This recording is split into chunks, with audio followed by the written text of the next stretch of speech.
Tengo 81 años y si estás viendo esto, quiero que te quedes un momento. No porque tenga algo bonito que decirte, sino porque tengo algo verdadero. A los 81 años ya no me queda tiempo para decir lo que no es cierto. Toda mi vida creí que lo que me sostendría al final serían las personas, mi esposo, mis hijos, mis nietos. Creí que una vida bien vivida era una casa llena, una mesa llena, un corazón ocupado siempre con alguien más. Me equivoqué y tardé 81 años en entenderlo. Lo que de verdad me sostiene hoy no es nadie.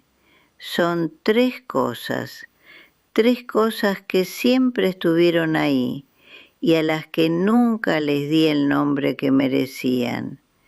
Si tienes a alguien mayor en tu vida, o si tú mismo ya estás llegando a esa edad en que la casa empieza a sentirse distinta, quédate. Esto es para ti. Y si este video te toca el corazón, suscríbete al canal. Deja un comentario abajo. Cuéntame si algo de lo que digo te suena conocido. Me ayuda a saber que no estoy hablando sola. Empiezo. Había una mesa en mi casa de Oaxaca que los domingos no alcanzaba para todos. Eso me llenaba de un orgullo que yo misma no sabía explicar. Poníamos las sillas unas pegadas a otras, los niños en banquitos improvisados, y el olor del caldo de res llenaba toda la cocina desde tempranito. Yo me levantaba antes que el sol, siempre, antes que todos. Ponía el comal a calentar, amasaba las tortillas con las manos que mi mamá me había enseñado a usar desde niña y oía cómo la casa iba despertando de a poco. Primero el crujir de las tablas del cuarto de mis hijos, luego la voz ronca de mi esposo José pidiendo café, luego los gritos de los chamacos peleándose por el baño.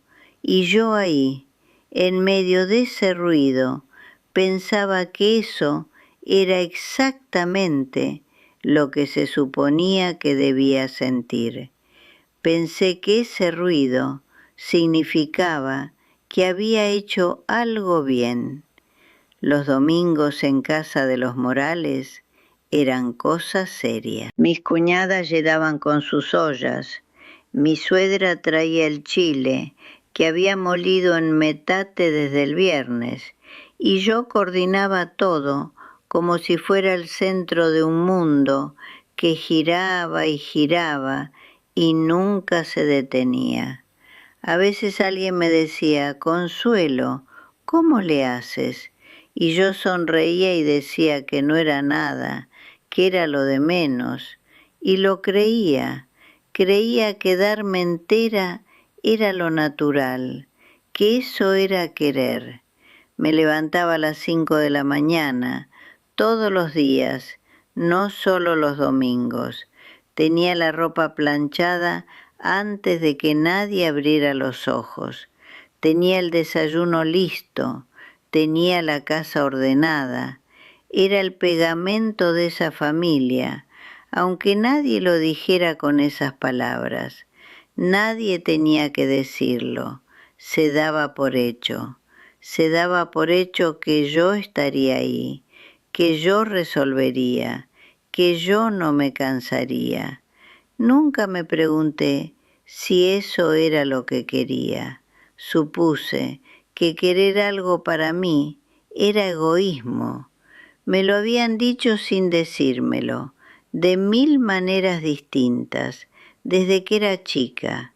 Las buenas mujeres se dan, las buenas madres no piden. Las buenas esposas no se quejan, y yo fui buena en todo eso, fui muy buena, pero había una cosa pequeña que guardo desde entonces como si fuera un secreto vergonzoso.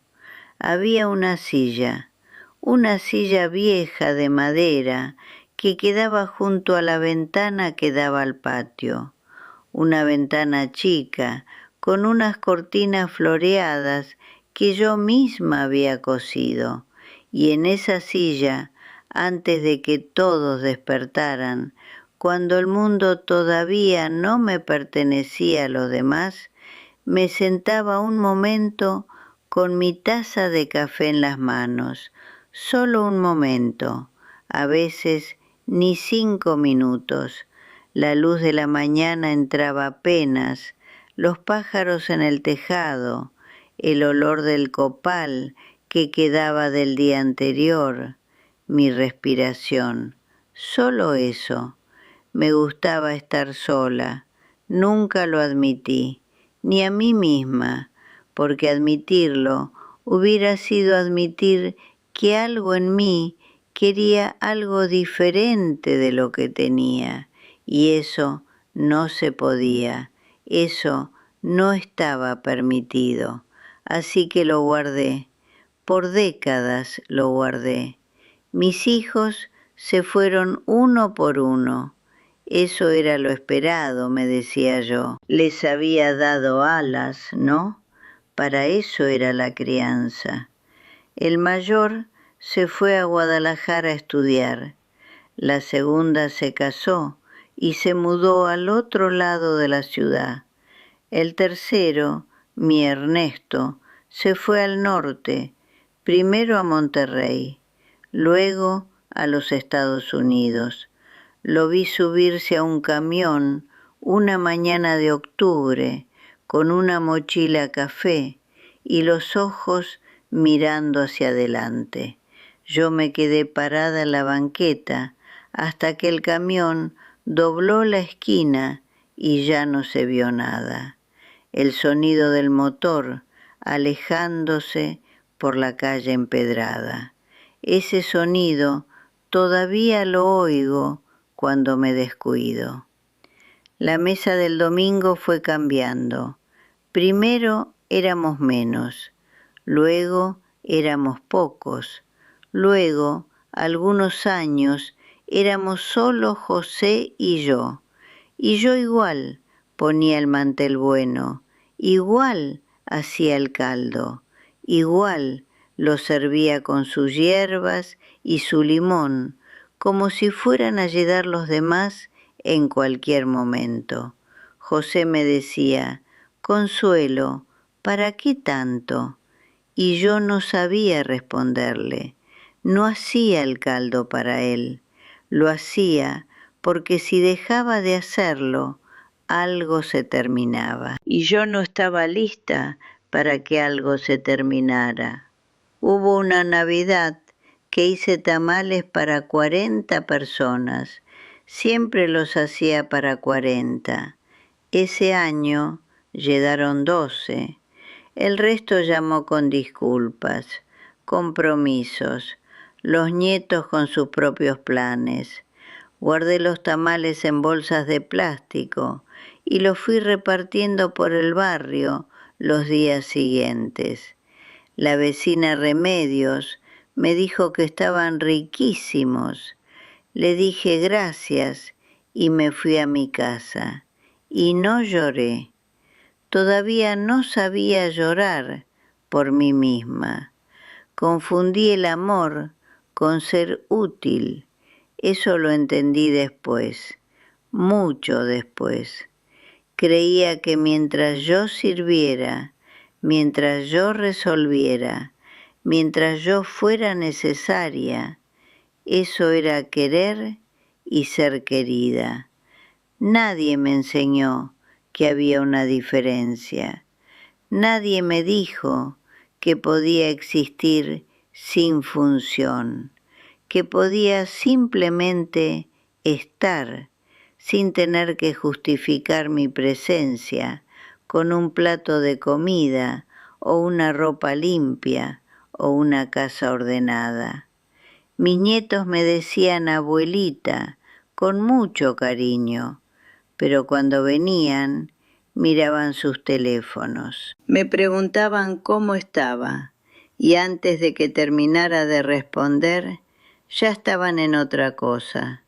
Yo seguía sirviendo, seguía ofreciendo, seguía siendo útil, pero era invisible en ese amor. Los amé a todos, sigo amándolos, pero era invisible. El día que murió José, me quedé sola en la casa y caminé por los cuartos de una manera que no había caminado nunca, despacio, sin rumbo. Abrí la puerta del cuarto donde él dormía. Olía a él todavía, a su loción de siempre y a ese olor propio que tienen las personas que uno ha querido toda la vida. Me senté en el borde de su cama y no supe qué hacer con mis manos. El sonido del reloj de pared en la sala, el vendedor de camotes pasando por la calle con su silbato, el olor a tierra mojada del patio después de la lluvia de la tarde, mi propio silencio en medio de todo eso. No sabía quién era sin alguien a quien cuidar. Eso fue lo más aterrador, no la soledad, no la casa vacía, no la ausencia de José, sino descubrir que yo no sabía qué hacer cuando no había nadie que necesitara algo de mí, que me había construido entera alrededor de los demás y que sin ellos no quedaba casi nada. ¿Quién era yo fuera de ser esposa, madre, abuela? No lo sabía. 80 años de vida y no lo sabía. Hubo una mañana de marzo creo, aunque los meses a veces ya no me importan mucho. Me senté en mi silla, la silla de siempre, junto a la ventana. Ya no había nadie que fuera a despertar. Ya no habría voces llamándome desde los cuartos. La casa estaba en silencio y ese silencio era definitivo, no provisional. Esperé el pánico, lo esperé porque las otras veces que me había sentado en ese silencio, el pánico llegaba pronto. El pensamiento de que debía estar haciendo algo, siendo útil para alguien, justificando mi existencia de alguna manera. Pero esa mañana el pánico no llegó, nadie iba a venir, y algo pequeño y viejo en mí dijo, bien. Me quedé sentada un rato largo, la luz de la mañana entrando por las cortinas floreadas, mis manos en mi redazo, el olor del café que yo misma me había hecho, por mí, solo para mí, sin que nadie me lo pidiera, y algo empezó a aflojarse adentro, como cuando se te cae una carga que llevabas tanto tiempo cargando que ya ni sabías que la cargabas.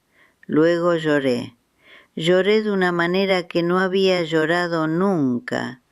No lloré por José, no lloré por mis hijos, no lloré por la casa vacía, ni por los domingos sin gente, ni por los tamales que nadie recogió.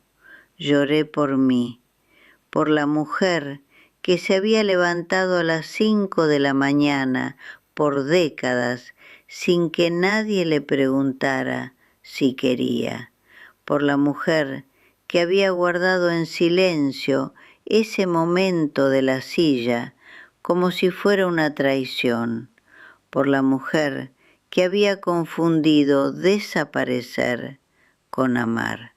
El sonido de mi propia voz, llorando en un cuarto vacío, es un sonido raro. No lo había oído antes. Me había estado velando a mí misma por años sin saberlo. Cuando terminé de llorar, me quedé quieta un momento más. Luego me levanté de la silla. Me dolían las rodillas, como siempre. Fui a la cocina y me hice una taza de té de manzanilla con miel. Me la tomé despacio, parada junto al fregadero, mirando el patio. Las macetas de mi mamá, que yo había heredado y seguido regando todos estos años.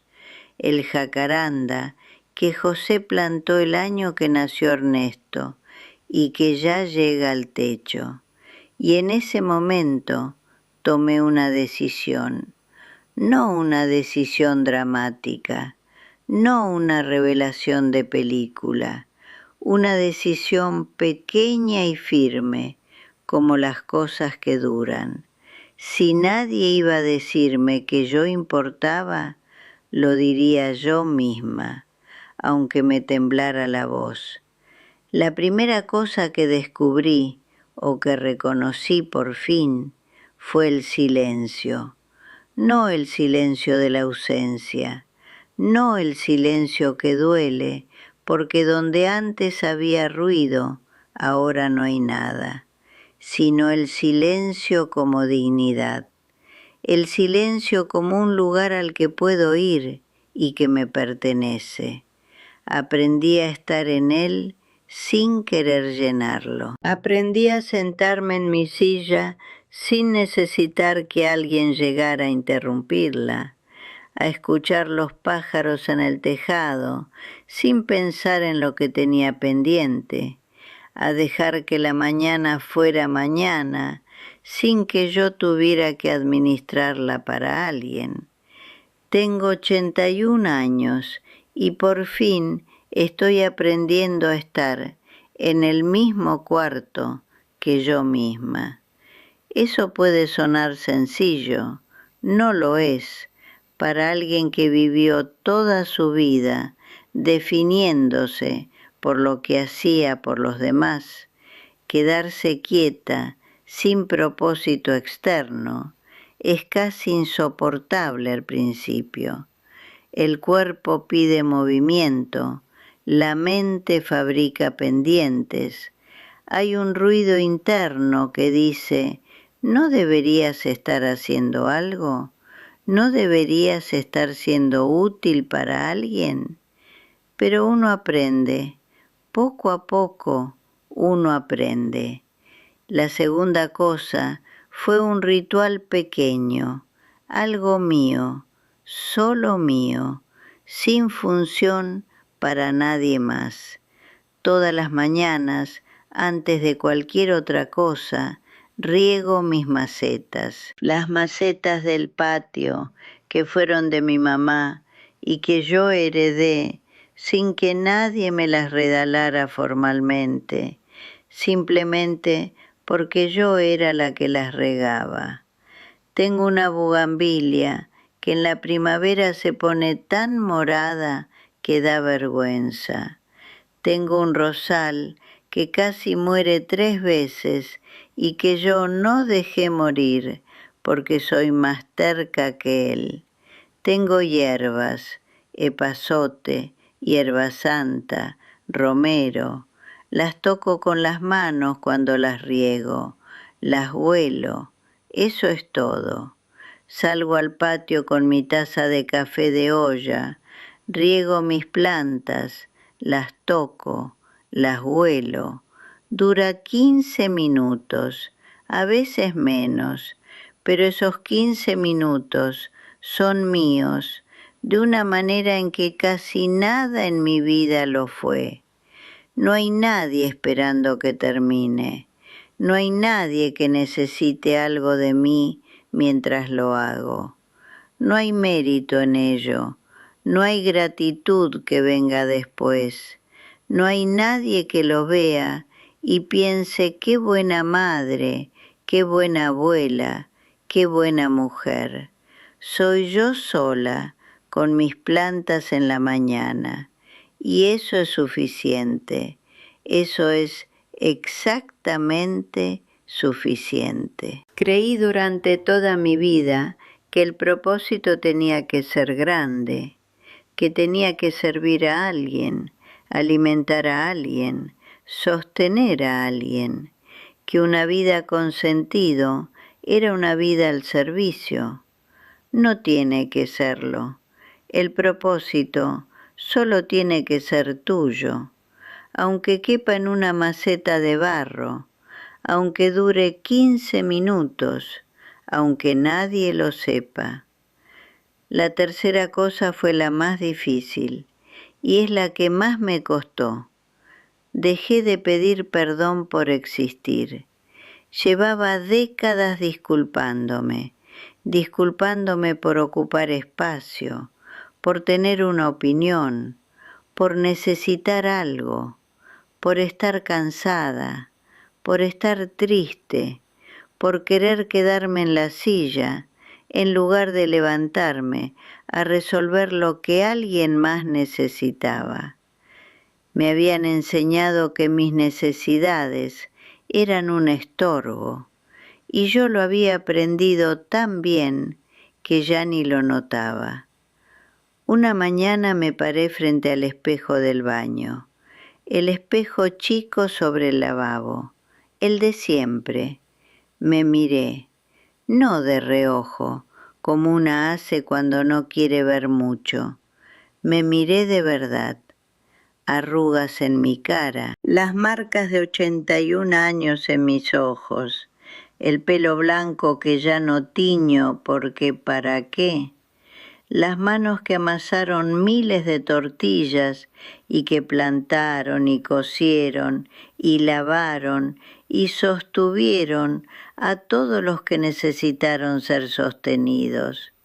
No aparté la mirada y me dije en voz baja, ahí sola frente al espejo, Consuelo, estuviste aquí, diste lo que pudiste dar, y lo que no pudiste dar, no era tuyo darlo. Descansa. No lloré esa vez, solo me quedé mirándome hasta que pude verme sin juzgarme. Esta es mi vida, no la que planeé, no la que esperaban de mí, no la que aparece en las historias bonitas, donde la abuela muere rodeada de todos sus hijos y nietos tomándole la mano. La mía, con su soledad real y su silla junto a la ventana y sus macetas en el patio y su taza de café de olla en la mañana. Y a los 81 años, por fin, eso es suficiente. No necesito que nadie venga a completarme. No necesito que alguien me diga que valió la pena. No necesito una mesa llena para saber que existí. Ya lo sé. Lo sé en las manos, en las rodillas, que me duelen al levantarme, en cada maceta que sigue viva, porque yo no la dejé morir. Si estás llegando a esta edad y sientes que el mundo ya no te necesita, quiero decirte algo. El mundo nunca supo lo que tenía, pero tú sí puedes saberlo. Todavía, hoy, aunque sea en una silla, junto a una ventana, antes de que amanezca del todo. Las tres cosas que te sostienen en la vejez no son las personas, son el silencio que por fin puedes habitar, el ritual pequeño que es solo tuyo y el permiso de dejar de disculparte por estar viva. Eso es todo lo que tengo, 81 años de vida, y eso es lo que aprendí.